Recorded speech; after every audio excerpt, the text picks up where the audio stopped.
Hammaga assalomu alaykum.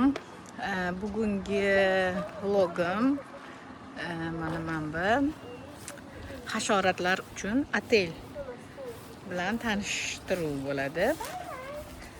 Mana bu hasharotlar uchun otel ekan. Har bitta teshichalar har xil hasharotlarga mo'ljallangan.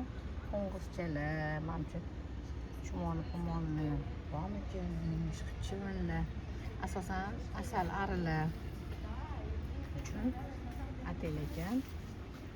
Lekin hozir hali hech kim kelmagan, hech kim yashamayotgan ekan. Mana orqasi bunaqa.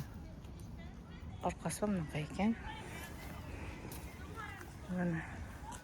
Mana tomchalari ham bir allambalo nimalargadir mo'ljallangan bo'lsa kerak. Juda ham qiziqarli bo'ldi menga. Bunaqa otelchalar ko'p joylarga qo'yilgan ekan. Shvetsiyaning ko'p joylarida bo'lar ekan. Men birinchi ko'rishim. Qiziqarli-a? Dirichkasi.